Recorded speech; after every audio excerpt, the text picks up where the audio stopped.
credit building, purchase and fraud protections, travel rewards benefits, cashback potential.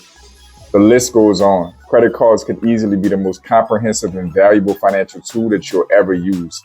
This video is intended to drop a very simplified but powerful guide on how to effectively apply for credit cards and how to effectively get your hands on the best credit cards possible, scaling up to multiple credit cards so you can develop out your finances and become an optimizer in the credit card space. This is JP from Blueprint for Prosperity, helping you to increase your net worth through relationship banking, maximizing your borrowing capacity, proper use of life insurance, and the ownership of real estate. Like the video, subscribe to the channel. I'm uploading content on a daily basis to help you customize your blueprint for prosperity. So the intent of this guide, again, is to make sure that you are in the best position possible every time you apply for a new card.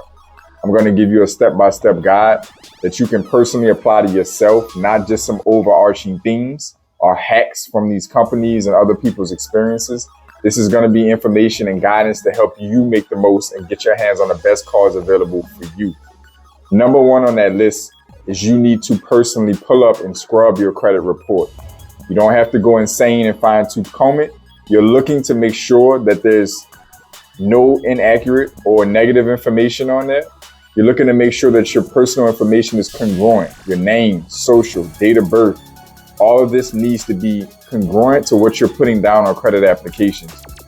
Whether you have positive history or not, you can get denied even with a stellar credit report and stellar credit score if your personal information is not congruent. If your name is off, social is off, date of birth, address, if these things are off, employer is off. These things are off. This is enough of a risk or red flag to many lenders and credit card companies and definitely algorithms to deny you out of the gate no matter how good your credit is. You also want to check it to make sure that you do have positive credit on your report. If you do not, hang on through the video. That does not mean you cannot get approved for good credit cards. The next thing you want to do from that point on, once you've gone through your credit report, checked out your credit scores, made sure your information was aligned properly, you're going to want to go to the next step, which is making sure you have verifiable quality income. This is important.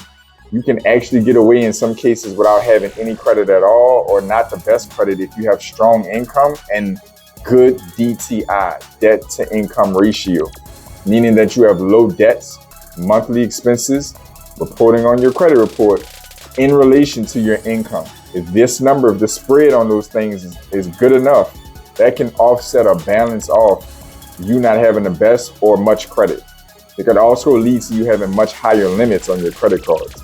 The next thing that you're going to want to do once you have those two things checked off is check to see if any lenders or creditors are already scoping you out. You want to check for mailers, you want to check for emails, you want to check for anything personalized, correspondence personalized to you from lenders that is demonstrating a level of interest from these creditors and lenders already that may want to do business with you. So don't take these things and throw them away or delete them out of your inbox. Pay attention to them if you're interested in stacking credit cards or getting your first credit card, because they are indicators that these lenders already have information on you and think that you're a good fit or a good potential borrower. So keep them, hold on to them. You don't want to act on them yet. Why? Because the next thing after you check for that is you want to check and see what pre-approval or pre-qualifications you have.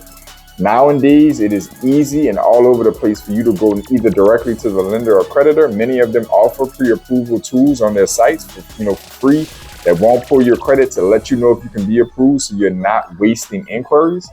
And you also can check out Credit Karmas of the world and these other Credit Sesames, these other sites, NerdWallet, the list goes on. Many of them supply you with your Vantage credit score or sometimes your FICO, and they have credit card match services that take your credit data and match it up to cards that you have high likely approval odds. They're incentivized to do this because they get affiliate income or commission when you apply for those cards and get approved for those cards.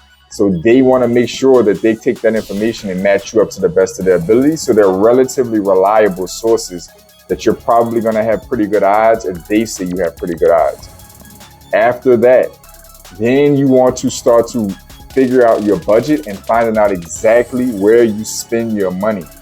If you have high spend categories, whether that be gas, groceries, dining out, streaming services, the list goes on. There's likely credit cards with high earning rewards potential in those categories, 3, 4, 5% returns. Cashback or travel rewards, it's up to you. It doesn't matter. There's likely a card out there for your spend categories. You want to get efficient if this is your first credit card and get one in your highest category or one that will cover your highest couple categories. Or if this is your next card or you're just stacking them up, you're at a point where you're starting to optimize, then you want to try to get a card per spend category that maximizes returns on those spend categories.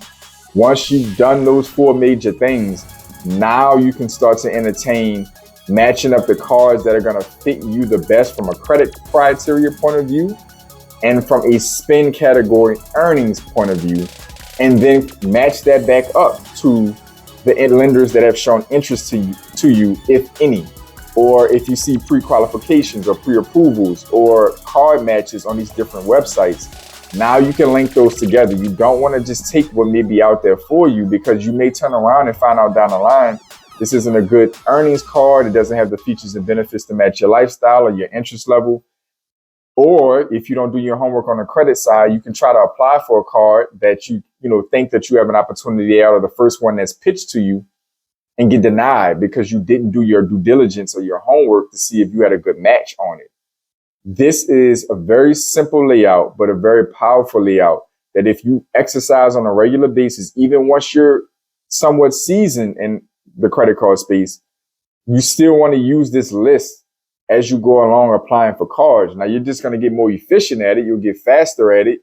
But at the end of the day, this is the type of layout that you need to ensure your likelihood of getting approved for cards and getting the best cards that match your specific needs at that time and hopefully long term. Thank y'all for tuning in. I wanted to bring this to you because I'm a very big believer in credit cards, very big believer in leveraging and building your credit out. I'm grateful that you took the time out to educate yourself with this video. I'm not going to take much more time. I have things to do, so do you. But I appreciate bringing you guys this content. As always, I want y'all to stay focused, stay in motion. I'll see y'all soon.